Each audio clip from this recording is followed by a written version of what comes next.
Бьюстик Хелма серии. Доброй ночи всем. Мы снова с вами в эфире. Пока что не в прямом, но скорее всего завтра посмотрите вы это видео. По многочисленным просьбам, очень много. После прошедшего ролика столько было пожеланий, столько было хороших слов, столько было просьб там снять в будущем, там, да, например, определенные ролики. Многим было столько интересного всего, все хотят все узнать, почему так мало запись, побольше расскажи, киса. Делай ролики каждый день, но каждый день я, наверное, делать их не смогу пока что. Я и на работу хожу, так как работаю в больнице, больницы, естественно, не закрыли, значит, и мы работаем в обычном режиме, скажем так. Сегодня тоже сменилась со смены, вчера была на смене. Ну, знаете, много вопросов поступает по поводу имени. Многим, кому непривычно, может, кому-то непонятно, что означает это имя, почему нельзя другое имя взять, или что это за странное имя. Ну, вот, не все понимают, да, скажем так, имя Киса. Вы знаете, это имя мне дал свекор мой, Далге Штойцевизм, Далге Алвай. Он умер уже много лет назад. Но когда я принимала веру, когда меня привезли сюда, в Чечню, это имя дал он мне. И я, наверное, если бы даже оно мне, хотя оно мне очень сильно нравится, я к нему уже привыкла, оно для меня как родное, если бы даже оно мне не нравилось, я бы никогда не посмела поменять имя, потому что для меня очень дорого то, что это он мне дал имя, он захотел, это было его желание. Я бы никогда в жизни его не поменяла, даже если бы оно мне не нравилось. Поэтому Киса – это обычное чеченское имя. Оно нередкое имя, зачастую у многих зовут Киса. Так что, ну вот так вот. Просто многие интересовались именем, как бы, что оно означает. Но вот когда у нас шел прямой эфир с сестрой, то в эфире какая-то женщина писала, что у нее муж араб, и он перевел это имя Киса, перевода с арабского, это как возмездие, как око за око, зуб за зуб, вот, как возмездие, вот слово Киса перевод, то есть это арабское имя, ну, перевод такой с арабского языка, скажем так. Ну и то, что имя дал свекор, и то, что благодаря ему я сегодня нахожусь здесь. Конечно же, все произошло по воле Всевышнего, но второй человек, второй, кто поспособствовал всему этому, это свекор, так как русскому народу и остальным, им, наверное, этого не понять, но у чеченцев недостаточно того, чтобы тобой доволен был парень. Это далеко недостаточно. Самое главное, чтобы были довольны родители этого парня. И то есть я прекрасно понимаю, как бы сильно муж не хотел, или я не хотела, или хотели, без согласия свекра этого брака бы просто не было. Поэтому сегодняшний разговор и по просьбе зрителей, и вообще раз затронули эту тему, я хотела бы посвятить этому человеку. То есть рассказать о нем побольше, и он заслужил этого, что даже спустя сколько лет у меня много чего есть рассказать, много чего в памяти о нем. Все только хорошее, даже если иногда какие-то были обиды, это все просто я была молодая, просто я не понимала. Да, вот даже вот этот момент, когда насчет чеченского языка, мне действительно было очень обидно, мне действительно было тяжело говорить на чеченском, так как я его не знала, а жестко мне поставили указ говорить только на чеченском. Теперь, спустя годы, когда я понимаю, когда теперь я его поняла от А до Я, да, он переживал не за себя. Конечно же, он был уверен к тому времени, когда у меня будут дети большие, когда мне даже, когда я проживу здесь сколько лет, то его уже, наверное, здесь и в живых не будет. Но он думал о будущем своих внуков и о будущем своего сына в первую очередь, как и сейчас беспокоюсь я. Что про его сына, про его семью никто никогда не сказал плохого слова. Далее, столько, вы знаете, когда целый день подготавливалась, в смысле подготавливалась, думала, это скажу, то скажу. Когда садишься перед камерой, но все мысли путаются, все выходит из головы, и просто не знаешь порой, с чего начать. Столько много вопросов было, я просто не знаю даже, с чего начать вот этот ролик. Ну,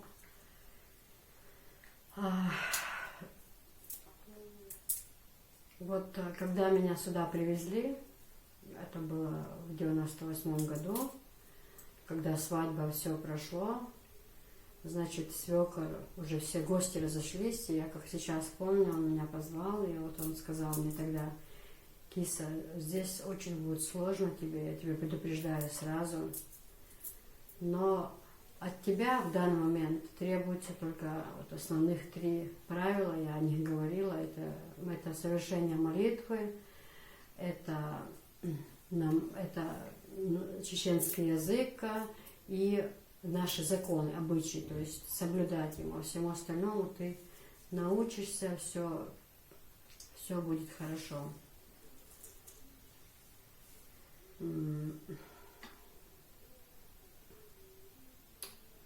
Путаются мысли, страшно, просто не знаю, что сказать. Ну, в общем, приехала я сюда в 98 году, а в 99 году, значит, началась Вторая война. Было очень жутко, было очень страшно. Просто это не передать словами, насколько это было страшно. Когда ночью бомбили самолеты, когда все это происходило, и родственники уезжали в Волгоград беженцами. И свекор и свекровь хотели, тогда у меня уже была Анжела маленькая на руках, чтобы я с ними тоже поехала, что вот ребенок, опасно. А у них во дворе тогда здесь, у нас, то есть, было много коров, они не могли покинуть двор. Из-за них, из-за того, что они тут оставались, муж тоже не хотел их оставить. Ну, в общем, они хотели отправить меня одну. Я ни за что не согласилась, не поехала. Я сказала, если умирать, тогда умирать все вместе. А как я буду жить, если вы все умрете, а я останусь с ребенком одна? Зачем мне эта жизнь нужна после этого? Я не хочу, мне и смысла не будет дальше жить. Я останусь с вами. Что будет с вами, то и будет со мной. Но потом все это оказалось далеко не шуткой. Стало все страшнее и страшнее. Каждый день погибали люди, каждый день взрывы. Все это такой ребенок. Я просто, знаете, я уже испугалась не за себя, за то, что я просто боялась, что она останется или калекой, или заикаться будет она, либо ее там ручку или ножку ей оторвет. Вот просто за это я переживала очень сильно, то, что думаю, на глазах, если вдруг такое случится, что мы все живы останемся, а с ней что-то случится. И вот эти мысли заставили меня все-таки собраться и поехать. Хотя, как я отсюда уезжала, это только Аллах знает. Как мне было больно, как я переживала, как я не хотела отсюда уезжать. И самое... Тогда дочке моей было 4 месяца. По-моему, когда мы приехали, ей в тот день исполнилось 5 месяцев. И что самое было для меня в этот день тяжелое, вы не поверите, это взять ребенка на руки перед свекром. То есть до этого времени, пока ей не исполнилось 5 месяцев, я возле него рядом, к ней никогда не подошла, я никогда ее не взяла на руки, вот, объясняя, русские люди и другие национальности, кто будет смотреть, конечно, я же поэтому изначально говорила, что почему тут я не хочу русскую сноху, потому что тонкостей миллион, и многие просто этого никогда не поймут. У нас законы здесь очень суровые, меня об этом предупреждали. Я дала согласие на то, что я буду все соблюдать, и что я всем довольна. я опять повторяю, я этим всем питалась, я не считаю это чужим, это мои законы, я считаю это правильным. То есть возле свекра братьев, то есть старших людей, ну, вот, замужем, где я нахожусь, нельзя брать и ласкать ребенка на руки. Но это неуважение к старшему, вот, чтобы вы знали, а почему. Я уверена, вам это покажется очень странным. Да, я вас не виню, мне тоже казалось странным это все. Просто я хочу до вас донести, объяснить, что это очень некрасиво по чеченским обычаям. Просто у каждого свои законы, свои обычаи. Поэтому также чеченцам кажется многие русские законы очень странными. Даже мне, родившейся там, я вообще это не понимаю много чего. Для меня это не доходит в голову, как. Но тем не менее, это так. И для меня вот и в тот день уже свекровь ее одела, все, где-то была зима. И вот выходить уже нам со двора, и я ей говорю, как я ее возьму? Ну как я ее возьму перед ним на руки? Она говорит, ну возьми, ничего, ну что поделать? Вы только вдвоем едете, кому-то же надо ее взять на руки. И он тоже стеснялся, он знал, что я стесняюсь, и он вперед меня пошел, чтобы не смотреть, как я ее беру на руки. А я с ней шла сзади, но свекровь нас провожала на автостанцию. И значит, ой, это был такой страшный день, вьюга, холодно, на границе, вот через Хасавюрт. Мы, значит, до Хасавюрта доехали на Газели, а уже, нет, то есть до Чечни границы были на каждые там 5 метров, были посты стояли. И вот сильно гудели вертолеты, вот так летали над нами. На руках у меня она маленькая, и все эти сумки, одежда, там, питание, ну все такое. И было очень холодно, она сильно плакала, был ветер. Вертолеты кружились до такой степени, что даже не слышно было, когда вот с друг другом говоришь, друг друга не слышно было, настолько сильно шумели вертолеты. И, значит, до одного поста мы доехали. Потом до другого поста мы доехали. Ну, в общем, с сумками приходилось постоянно пересадки делать. С ребенком было очень тяжело. Столько людей было, люди плакали, дети плакали, все с сумками, старики особенно. Вот стариков было жалко. Вот, ну вот сколько пришлось на душу этого народа, вот это вот выселение чеченцев, депортация. Вот это первая война сильная, вторая. Ну почему на этот народ всегда столько горя? Сколько этот народ испытал горя, это просто словами не передать. И вот эти старики, покинувшие свои дома, больные, дети, все идут с сумками, тысячами людей идут, и потом нужно было там через речку, там лошади перевозили, ну как тачки или брички, как они называют, перевозили через речку на другую сторону Хасавюрта. Но это все было только цветочки. Наверное, самое страшное нас ждало впереди. Значит, мы ехали всю ночь в автобусе. Она очень сильно кричала криком, очень сильно. Он чуть впереди меня сидел, а сзади я с ней. Ему настолько было меня жалко. Вот вы знаете, вот говорят, вот мужчины чеченские суровые, и особенно он очень был строгий. Но в тот день я узнала в этом человеке совсем другого человека. Я просто не верила, что это он. Ему до такой степени было меня жалко, ему до такой степени было жалко, что у меня уже просто реально отпадали руки. Я уже не могла, и она такая крупная была девочка. Я не могла ее держать на руках, мне настолько было тяжело. И она кричала сильно. И он пытался мне помочь, шел через весь автобус, брал ее на руки, чтобы я немного отдохнула. Он только возьмет на руки, она кричит. Он только возьмет на руки, она кричит. И он ее опять не отдавал. В общем, вот так еле-еле мы проехали эту ночь. Ну, скажем так, в часа 4 ночи мы приехали, 4:30 в Зимоньковский район. И там вот поворот на село, в котором мы жили, поселок Лагунный.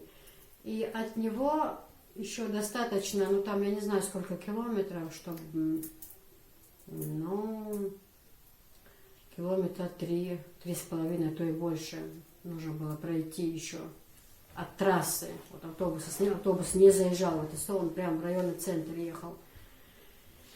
Но это было бы полбеды, если бы это была трасса чистая, как всегда асфальт, легко, трудно, легко, но мы бы как-то с ним дошли. Но так как там поля, степи, еще всю ночь очень сильно мело, засыпало все снегопадом, что когда мы вылезли с автобуса, страшно вьюга метет, и вот так вот снега, все заметено. А с нами 2 клетчатые сумки большие, ребенок на руках, который она и проголодалась. Она до такой степени кричала, что вот я ее еще в одеялко замотала, она в комбинезоне была, я еще ее замотала. И мы вот, знаете, вот сумками со всем этим, один шаг сделаем, снег ногой, другой шаг, чтобы переставить, нам приходилось отдыхать минут 2, потому что сил не было, очень было сильно холодно. Я замерзла просто, мы еще нормально даже не прошли, а я уже не могла идти, настолько было холодно. И значит, на нем был такой тулуп большой, и он снимает этот тулуп, он сам, ну, у него там по низу водолазка была и пиджак, костюм был. И он снимает с себя эту куртку свою большую и дает мне, одевай. Я говорю, вы же замерзнете, я говорю, пошел руба, да, и что, мне неудобно стало. Ага, а мы горят, пошел, говорю, одень, мне нормально. Хотел едаться, и теперь он меня не оставил, мне пришлось этот тулуп одеть, он был очень большой, но он был теплый. И вот еле-еле мы идем, уже все это время дочка Анжела сильно кричит. И вот то он ее немножко понесет, то я ее вместе с лицом замотала, вот так к себе держу. И иногда, знаете, этот крик был сильный, до такой степени сильный, душераздирающий. Я иду вся плачу, мне слезы льются. Он тоже часто открывает, смотрит.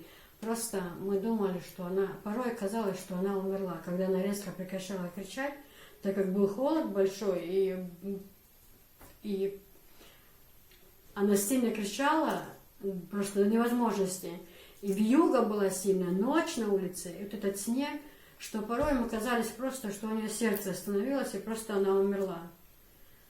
Я не знаю, с помощью Аллаха, как мы дошли, вот там лесополоса была, и ее, чтобы вот не по асфальту вот так вот идти прям по главной улице, а можно было наискось по полю пойти там, и там уже огороды, вот, улица шла, да, вот где были задние огороды, можно было обойти по центральной улице, а можно было, где огороды, вот по этой улице жили родители и еще родственники моей заловки, Девер жил с женой, они как бы чуть ближе. И я ему говорю, да, говорит, это по-чеченски папа, я говорю, я быстро побегу туда, говорю, первее тебя как-нибудь. Я говорю, позову Алика. А это Алик, это моей заловки, Самери Шимарва Шуис. Ашкалай, что время. Я говорю, я Алика позову, чтобы он бегом шел тебе навстречу, говорю, в сумке хотя бы, чтобы он нес. А бегом тем временем побежу к отцу, сообщу им тоже. Ведь ни телефонов не было, никакой связи абсолютно, ничего этого не было. И, значит, потом меня посетила мысль, зачем эту сумку вообще тащить, мы уже прилично, мы уже хорошее время прошли, там осталось совсем ничего. Я говорю, да, и твою куза, давай оставим, потом отец прибежит мой, заберет ее. Он говорит, дел халхи, да к цаде, а где что делаешь, надо было раньше это сделать, тянули мы сколько-то, тяжесть. Короче, мы оставили эти сумки там, я ему отдала ребенка. Но вот если бы это был обычный летний день, да, или весенний, то я бы 5 секунд побежала, а так как все занесено. И самое главное, что это был глупый ход. Оказывается, где центральная улица была, там всю ночь работал трактор, и там дороги были очищены. А где я побежала наискось, где посадки, это там, естественно, замело. То есть я уже бежала, у меня уже просто никаких сил. Я уже не чувствовала ни холод, ничего, мне уже было все равно. Мне лишь бы побыстрее, чтобы забрали ребенка и занесли в дом. И, значит, это было где-то уже рассвет, ну как зимой это поздно расцветает, это уже было где-то, наверное, может 6, начало 7. И в этом шуме от треска снега я бежала сильно, я, оказывается, сильно-сильно постучала в окно, и выходит на порог моей заловки Самери Шикиньер Ариада, моей заловки, ну они 2 невестки, 2 братьев, жены. Она сонно выходит на улицу, она когда меня увидела, Она, когда меня увидела, у нее сразу слезы с глаз. Она просто не поняла, это сон или это правда. Она, боже мой, откуда ты взялась? Да мы только вот накануне о тебе говорили, вот родители там, ты родители видели, я говорю, Ума, пожалуйста, говорю, все вопросы и ответы потом, я говорю. Там свекор идет, говорю, на руках с Анжелой маленькой, она там плачет сильно, я даже не знаю, я говорю, она живая или нет, я говорю, пожалуйста, пускай Алик быстрее подними его, пускай он бежит навстречу свекру, устал очень сильно, замерз, сняла с себя этот тулуп, чтобы он назад ему отнес, чтобы он хоть оделся. А я сама бегом по улице, в конце улицы примерно родители жили, и скользкий асфальт, трактор работал всю ночь, я бегу, мне кажется, я на месте, я бегу и несколько раз падала по дороге, вот настолько это было, это просто, не знаю, я переживала, у меня просто была одна мысль, жива она там или нет, вот это. И, значит, а мама в тот день была выходная, по-моему, это было воскресенье, она рано проснулась и лежала, говорит, лежу, а слезы градом льются. Где она? Как она? Живы, здоровые, они, холодные, голодные. Говорит, лежу, а слезы льются ручьем, не позвонить, не узнать. По телевизору передают, что Чечню бомбят страшно, Демский район вообще сносят с лица земли. И тут она говорит, накануне, буквально за день, за два соседка, но не эта чеченка, которая рядом жила, а другая русская, тетя Таня Манжурина, она прибежала к ней и говорит, Танечка, я не знаю, говорить тебе или не говорить тебе, не сказать вроде потом, все равно, или сказать, она, да что там, что-то случилось, она говорит, да по телевизору показывали, я не знаю, я не могу утверждать 100%, что это твоя киса, но так было сильно похоже, ну один в один, ну и что, мать говорит, что? Ой, там такое показывает, стоит она бедная, плачет с ребенком на руках, говорит, что все, всех убили, всех разбомбили, я одна осталась с ребенком, мне некуда деваться, я не знаю, что мне делать, ну я... И говорит, оно прервалось, это в новостях. Я говорю, я не знаю, но, наверное, она, если это не она, то один в один похоже, но это точно копия твоей кисы. Я так не хотела тебе говорить, и с другой стороны, может, ее надо искать, может, как-то надо ее в розыск подать, или как-то, не знаю, что-то меры принимать надо. Что мать говорит, это накануне вот она сказала, что утром проснулась, она не есть не хочется, не пить не хочется, не жить не хочется. Лежу, говорит, а слезы градом льются. И в этот момент она услышала, что по снегу шаги, хрум-хрум-хрум, с шагами. Это я бегу, а я вся. Оно, когда, знаете, на улице поводишь, ты в шуме бежишь, ты не ощущаешь, с какой скоростью, как сильно ты стучишь. И я со всей силы как постучу в окно.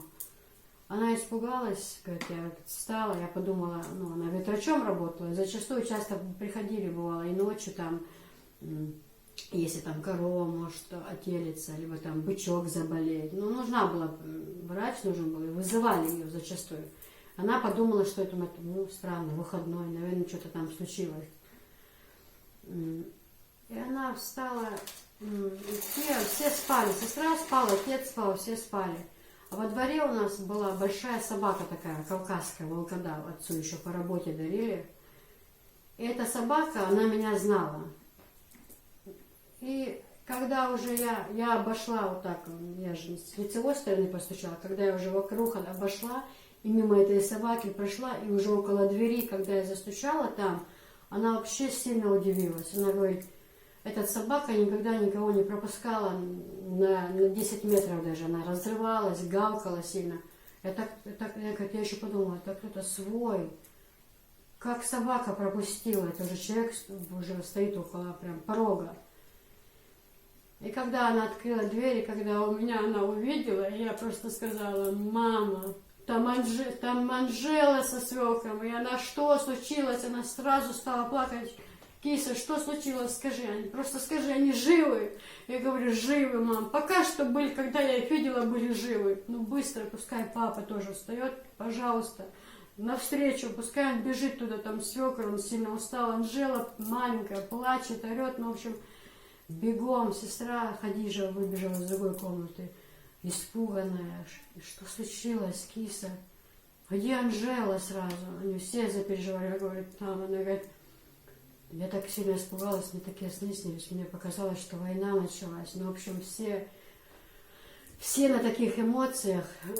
Отец выскакивает на улицу, просто меня прижал сильно, наверное, минуты 2-3 подержал без никаких слов и побежал бегом через поле навстречу. А там уже Алекс Заловкин Девер, он, оказывается, уже тогда дошел, добежал туда, он уже забрал ребенка, они уже шли, ну, отец побежал дальше, сумки взял. Ну, в общем, спустя, наверное, полчаса, 40 минут, там, время ушло, что уже я чуть отогрелась, замерзла до костей, страшно замерзла, то в этот момент они заходят, свекор зашел, отец заходит с Анжелой на руках, и свекор садится без никаких сил, там стул у порога сразу, ну, вот, в кухню зашел, садится и говорит, прям слезы на глазах, говорит, честное слово, Таня, честное слово, у меня было ни одной секунды сомнения, что она останется живой. Я был уверен, что она умрет сегодня ночью. Она до такой степени кричала, иногда, когда она умолкала, вообще ее не слышно было 20-30 минут. И прижать ее не слышно, дышит или нет, так как вьюга, шум, как-то метет, не слышно. Бел Уранур говорит, я думал, она умрет, просто что этот ребенок не выживет. А отец понес ее в зал, и сразу она в комбинезоне была, и завернута еще в конверт, и он ложит ее, значит, на диван. У меня уже нет терпения, чтобы поскорее увидеть, что там, раскрывает. И там, вы не поверите, а там такая картина, она была очень полная, чего не селились. А там вот такое лицо, красное, аж бордовое, и вот такие черные глаза на меня смотрят вот так по сторонам. Им всех дается. Да, свекорка, она благодаря тому, что она чеченка, то, что она харчо, из-за этого она выжила. Ну, в общем, вот так вот был такой момент. Потом вот эти Ума, Заловкина, Клинери, вот они пришли, ну, в общем, все это наплакались, насмеялись.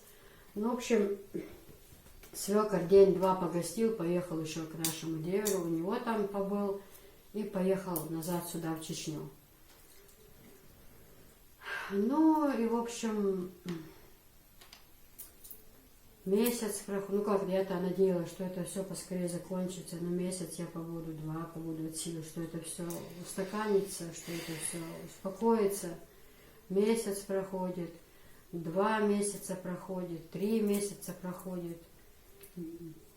Звонят, иногда на связь выходят, опасно, опасно, люди наоборот уезжают. Я уже такая, уже месяцев 5-6 прошло, я такая, чтобы домой вернуться. Я тоже за них переживала сильно, связи не было никакой вообще. Вот. Уже Анжеле, мы когда приехали, Анжеле исполнилось 5 месяцев, когда мы только приехали из Чечни. А когда я собралась ехать в Чечню, ей уже было год и 2 месяца. И, значит, я-то до этого просилась, отец просто меня не пускал. Он мне говорил, я говорила, что уже по телевизору показывают, что люди некоторые возвращаются. Отпустите меня, я хочу домой к себе поехать. Я тоже переживаю за них. Мне было жалко, что ребенок растет не на глазах у отца, что она не будет знать, что он не будет видеть ее первые шаги, первые разговоры какие-то. Столько слез было пролито, столько переживаний, столько всего. И он мне все время говорил одни и те же слова: «Киса, дорогая, пойми ты меня. Я всю жизнь проработал в милиции, я все прекрасно знаю. Вот ада я, пойми, там, в Чечне, введено, еще ничего даже не начиналось». И он был прав. Он был прав, да, он был прав. С самой войны это были цветочки, а потом, что было, это уже было ягодки. И, значит, позвонил свекор или муж, я не помню, сказали, что уже, да, хотя ситуация не совсем стабильная, но если так сильно хочет, пускай она вернется, ну что. А тогда дороги другие не работали, не было движения, приходилось с Ростова в Хасавюрт ехать, а потом с Хасавюрта сюда, в Чечню. И, значит, он сказал, что вы ее отправьте, а я ее в Хасавюрте встречу, и мы вместе приедем в Чечню. И от такой момент был, знаете, вот, тяжелый момент был, что вообще, ну, критическая ситуация была в финансовом плане, что у родителей просто не было денег, вот, чтобы дать мне на дорогу, у них не было денег. И мы это сказали, что давайте подождем недельку, вот пенсия придет отцу, и они меня отправят. На что он сказал, заплатите только вот автобус оплатите до Хасавюрта, а там я встречу, у меня это не проблема уже. Ну, в общем, собрали меня, родители, они, у них держали и хозяйство, и куры, и индюки были, в общем, и масло топленое, что у меня с собой ведро масла топленого, индюки, тушки зарезанные, яйца в ведрах, столько они меня нагрузили продуктами. И ребенок, а ей уже было год и 2 месяца. Что значит, посадили они меня на автобус, жара, август, жара ужасная. Она опять-таки всю дорогу мне концерт, плачет. Ну, она отвыкла от людей, от всего, она никогда не ездила, все время в доме. И, ну, короче говоря, что должны были мы приехать в Хасавюрт в 2 часа ночи, и отец сказал водителю, что там-то, в том-то месте, там рядом пост ГАИ, там будет встречать ее свекор, и, значит, высадите ее там. Значит, мы едем, она как-то в это время более-менее нормально заснула, и на руках она у меня, и я задремала. И тут уже автобус остановился, и водитель говорит, вот это место, здесь нет никакого твоего свекра, здесь никого нет абсолютно.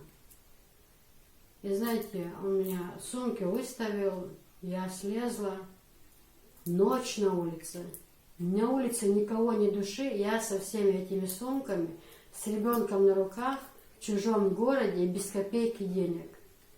Да я такими слезами там рыдала. Мне всего самой 17 лет. Этот город я не знала, например, если бы я сейчас попала в Хасавюрт, без копейки денег, я бы нашла общий язык, я бы подошла к чеченцам, и мне 100% бы они помогли. Это вообще даже ни грамм сомнения. К любому чеченцу.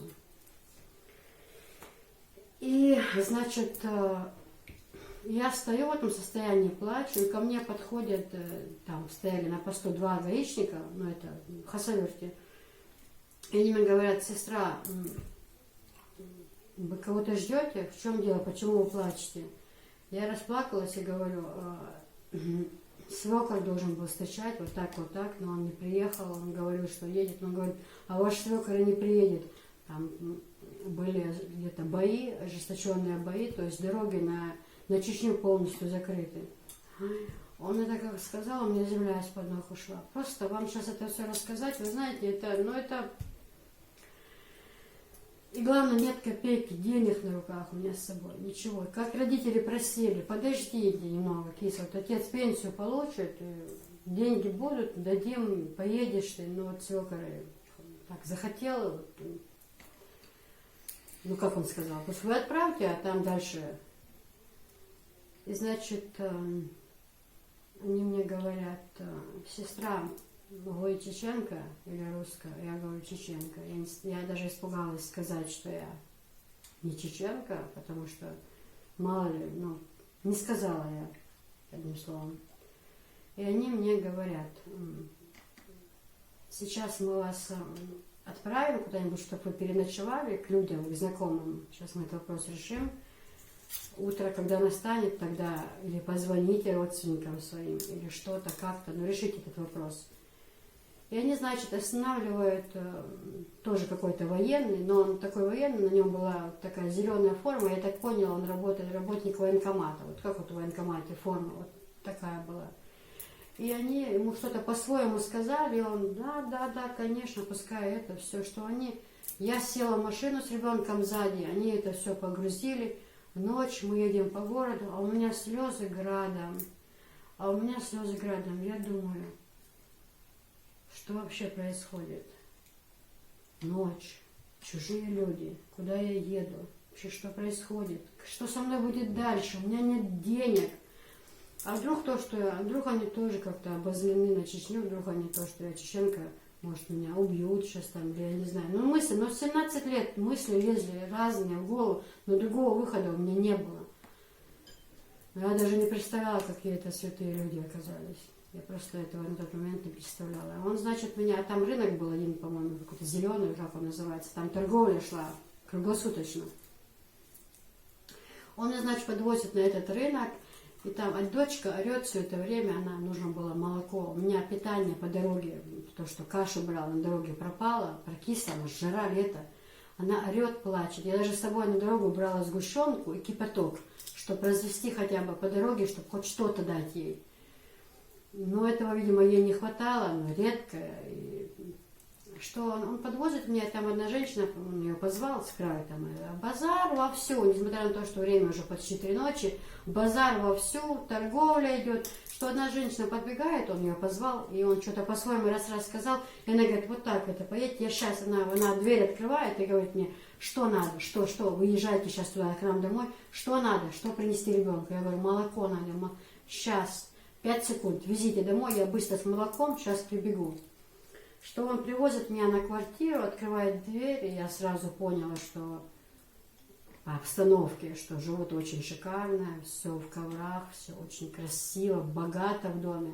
И в доме, значит, все женщины, ну, молодые такие, они, оказывается, там, они сами были аварцы, они сами были вот отсюда, вот заведено, вот это вот Ботлих, или что это, вот селение вот эти, оттуда они были родом, а в Хасавюрте, значит, они купили квартиру, и они, значит, торговали, то есть 3 днем, 3 ночью, одни отдыхали, другие торговали, но вот такой у них был ритм. И они тоже сонные, кто на полу спал, кто на кроватях, ну, в общем, они все встали, он им объяснил, что случилось, они сразу чайник поставили, на стол накрывают люди. Вот вы просто себе представьте, эти люди были абсолютно чужие. Они меня даже не знали, кто я такая. А вдруг я какая-то мошенница, да? Ну кто знает, вот сегодня посреди ночи. Давайте в Россию кто-нибудь зайдет вот так вот в дом любой. Кто откроет, кто примет. Давайте будем говорить как есть. И значит, в этот момент эта женщина забегает, которая с банкой, с молоком она прибежала. А Анжела все это время кричит. Я говорю, на что она говорит, я сейчас кашу сварю. Говорю, да не надо, я сварю. Нет, отдыхай, ты устал, я сварю. Она у них на балконе газовая печка стояла. Она быстро сварила кашу, сколько крупы кидать, ну все спросила. И лимон порезали, брынза, хинкал нагрели, полный стол накрыли, я накормила ее, обмыла, она вся липкая, в этой сгущенку же разводила по дороге, потная вся. Она, в общем, вырубилась. Она мне показала вот спальня, я как зашла туда, а там громадная кровать стоит, шурур, мот, буква такая чистая, белая постель, она говорит, вот там ложитесь отдыхать. И, значит, она мне говорит, вот ты садись, ну, я им все рассказала, и они со мной наплакались, они мне говорят, сестра, ты не переживай, утро вечером мудренее, завтра будет утро, мы с тобой пойдем на переговорный пункт, позвоним, мы узнаем, почему свекор не приехал. Может, у него тогда не получилось, может, он сегодня приедет. Ты в надежных руках, мы твои сестры, ты наша мусульманка, мы во всем тебе поможем, ты даже не переживай. Ты сейчас ребенка спать уложи, заходи там, постирай, помойся, молись себе, вот все, мы все, что могли, вот, все, что надо, все спрашивай. Они ушли, я пошла, постирала, вещей много собрала за дорогу, все это перестирала, повесила, убрала со стола и захожу в спальню, Анжела спит, выучилась, вот так ручки расставила и спит таким крепким сном, а я села на кровать, до такой степени горько расплакалась, я думаю, меня-то приняли, хамдулилла, я в надежных руках. А как быть дальше? Они-то, может, думают, что у меня есть деньги, что я им за все это заплачу. И завтра даже элементарно пойти позвонить в город на междугородную связь, там тоже надо будет заплатить. Как сказать людям, что я... Ну не все же поймут, правильно сказать, как это родители отправили без копейки денег, да, ну мало ли, какие мысли их посетят. Но вот такая ситуация была, действительно. Они просили меня подождать, но... И, значит, я вырубилась без просто... И рано утром, несмотря на то, что, можно сказать, всю ночь не спала, в 7 утра я проснулась, заправила кровать, но Анжела еще спала, сижу я, а слезы градом льются, а слезы просто градом, я вся измученная, просто у меня не было сил. И эта женщина ко мне заходит и говорит: почему плачешь, что случилось?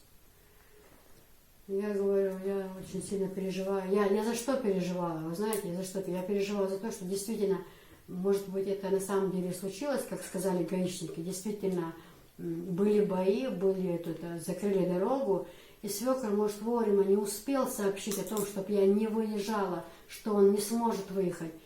А потом, когда он, может быть, когда я уже выехала, он дозвонился, и представьте, что там происходило. Родители бы просто сошли с ума от того, что она без денег, ночью приехала, его там нету, и с ним она не встретит, что это, они бы просто сошли с ума от переживаний.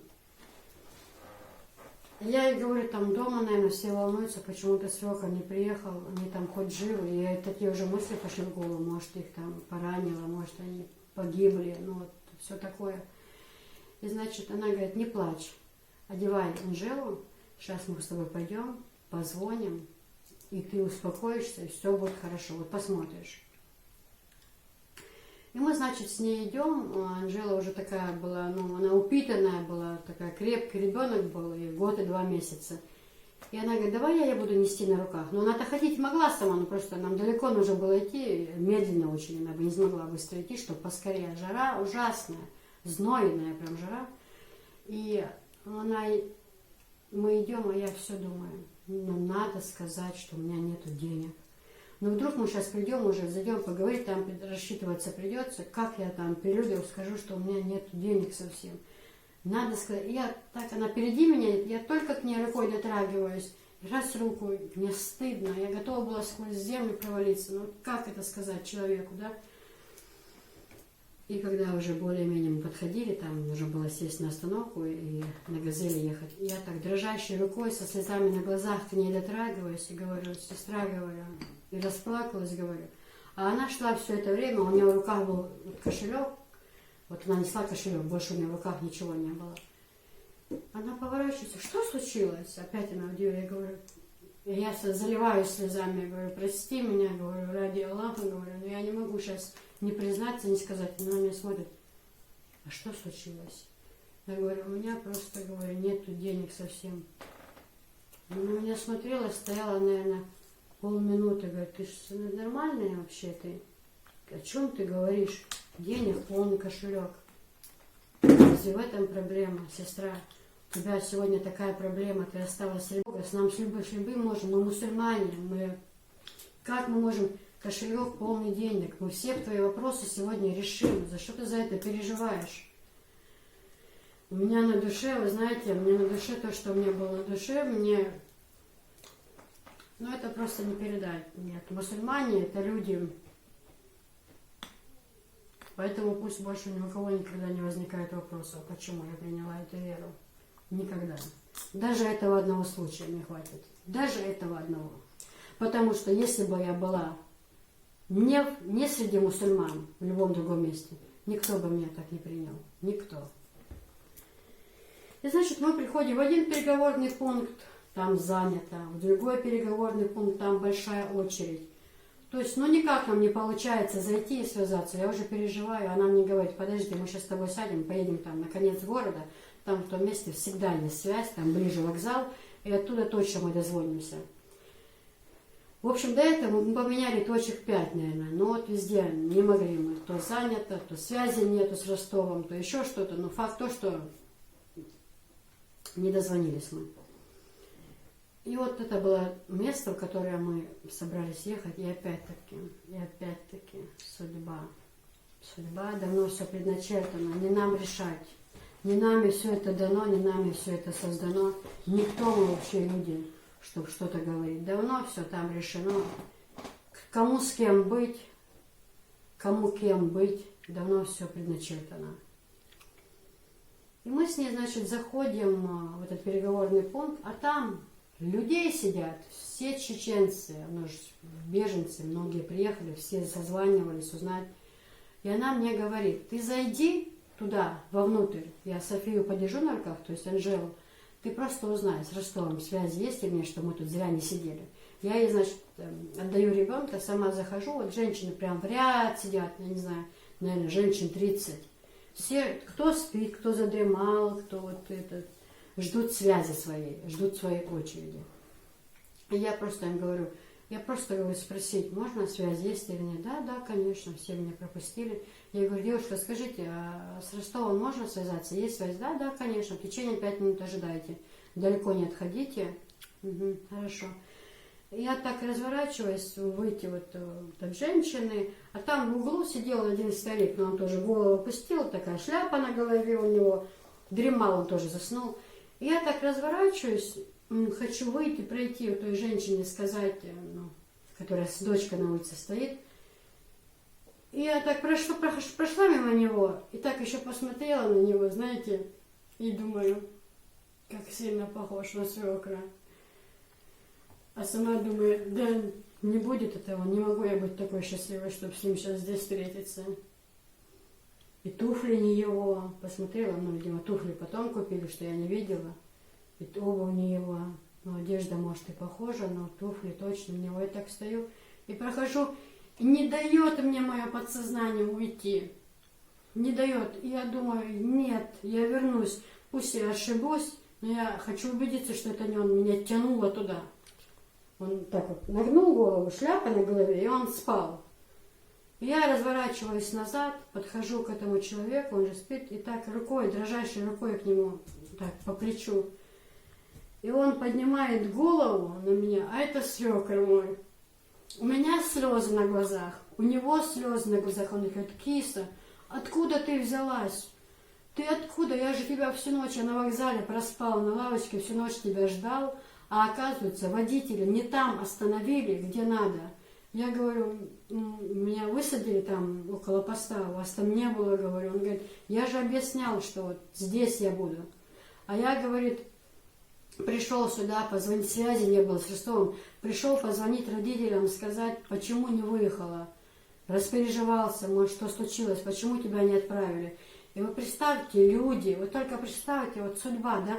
А если бы где-то ранее оказалась связь, если бы где-то я раньше дозвонилась, и если бы он раньше позвонил меня и сказал бы родителям, вот она не приехала, и была бы паника, где я, и родители знали эту ситуацию, сколько было бы проблем, сколько было бы переживаний, действительно. И в этот момент эта женщина заходит с Анжелой на руках, и она у нее в шоке, глаза вот такие, она говорит, вы кто друг другу? Я говорю, это мой свекор. Как свекор? Так ты это его встречала? Ты с ним должна была встретиться? Я говорю, да, это он, я с ним должна. Ва, Аллах, как хорошо с тобой встретились. В общем, мы поехали к ним домой. Свекор сказал все, что было в сумке, что родители передали, и яйца, и топленое масло, и мясо. Мы практически все оставили им в знак благодарства, то, что хотя они не хотели брать, мы говорим, вы тут живете в городе, у нас там в селе все есть, мы много чего, почти все оставили им там. И вот так вот мы приехали в Чечню, а свекровь сидит, еле-еле доехали, по дороге было много препятствий, дорогу закрывали, и все, ну, в общем, добрались. Мы, а свекруха в то время торговала на рынке. И газель, надо же газель, когда я сидела с ребенком впереди, а свекор сзади. И вот знаете, вот, ну, я не знаю, это какой-то было, ну, странности на странностях. И вот, казалось бы, да, прямо напротив нее газель остановилась. Там женщины в ряд сидят, тогда же базара не было, все так ящики ставили, вот торговали. Она сидит с ней рядом женщины, и она так тоже, то, ну, но жарко, торговля особо слабо шла, где-то к обеду, то дремает она, то вот так сидит. И в один момент вот газель останавливается, я так на нее смотрю и думаю, вот она будет смотреть сейчас, увидит она меня или нет. Я вот так вот села на нее, в окно смотрю. И она потом руку поставила, и так она, ну, на газель смотрит, на людей выходящих. Потом там взгляд переходит на меня. На меня так посмотрела, и опять отводит взгляд. Потом, резко, вот, видимо, уже узнала меня, вспомнила, что это я.